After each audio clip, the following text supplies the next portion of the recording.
What does a heartbreak album sound like when everyone else just wants to tune out? Writing on 12 June 2026, The Atlantic treats Olivia Rodrigo's third album as a direct counterargument to a decade defined by emotional numbing.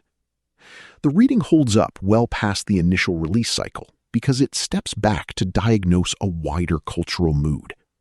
While modern life prefers the safety of just vibing, Rodrigo's unapologetic intensity cuts through the noise. The review captures the terrifying, messy thrill of actually caring about the present moment, offering a sharp look at why her music acts as such a necessary jolt to the system. Written by Spencer Kornhauer in The Atlantic, narrated for Arva. Olivia Rodrigo has no chill. The pop star's biggest asset is her ferocity, and her new record doubles down on those big, messy feelings. At times, the defining mood of the 2020s seems to be disassociation. The culture of these years will be remembered for lots of things that dulled and distracted the senses. Easygoing country music, friendly AI chatbots, ketamine nasal sprays, conspiracy theories that were preferable to the truth, and droning podcasts about all of the above. Feeling is out. Vibing is in. But the case against this line of thinking is simple. Olivia Rodrigo.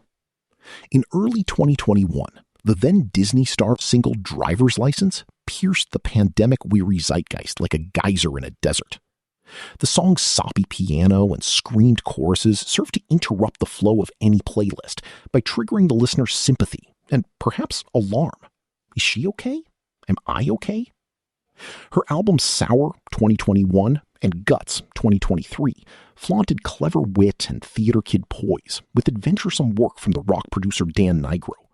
But the real asset was her ferocity. As she hopped between punk crunchiness and bedroom pop intimacy, every trembling lyric was backed by palpable, guts. Her third album, You Seem Pretty Sad for a Girl So in Love, makes that earlier work sound like kid stuff. That's not to dismiss what she did before.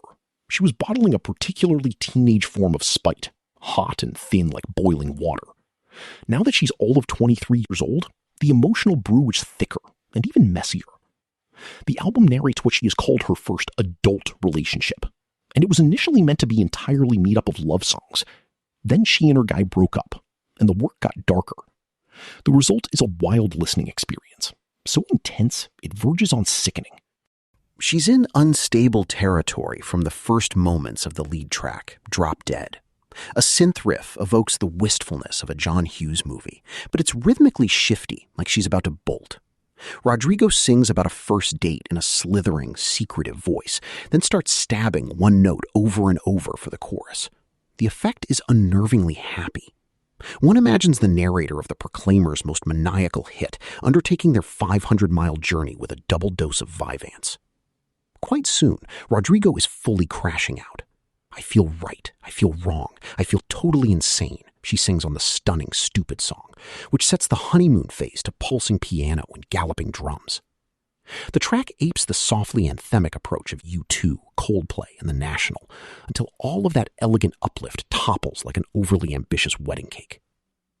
Next, the ballad Honeybee sounds midnight stark until a choir appears like sudden floodlights, beautiful and harsh.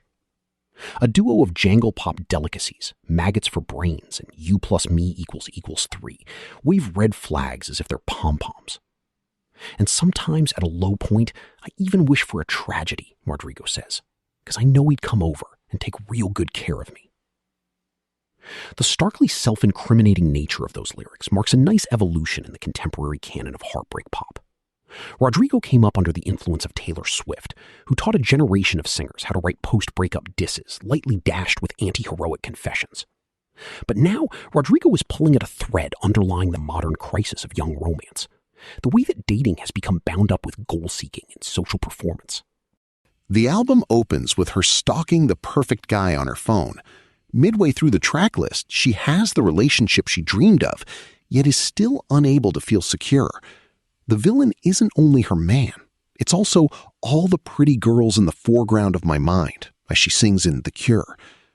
As she explores these tensions, Rodrigo portrays herself as straining against the confines of her art form. She wants her man more than any stupid song could ever say, and she warns that it's too hard to describe this in a way that feels honest. But really, she's quite adept at getting her point across, combining vivid anecdotes, a cry on the curb at LAX, fascinating inflections, full abandon yodels, facetious sultriness, and highbrow crudity. They say modern love's a cruel endeavor, and to that I say, fuck it, whatever. This queen of lyrical literalism is even starting to experiment with metaphor, though she hits low points with the bland medical imagery of The Cure and figurative misfires of Begged. I'm an anchor in the ocean. You know I could never leave. But what if the captain were to crank the winch? In any case, as Rodrigo surely knows, music is precisely the medium with which to convey unspeakable feelings. Leaving pop-punk behind, she and Nigro mine a stately, orchestrated sonic lineage running from 1980s new wave through 90s alt-rock to 2000s indie, musical traditions that have served to dress up grubby neuroses, obsession, self-hatred, in cinematic splendor.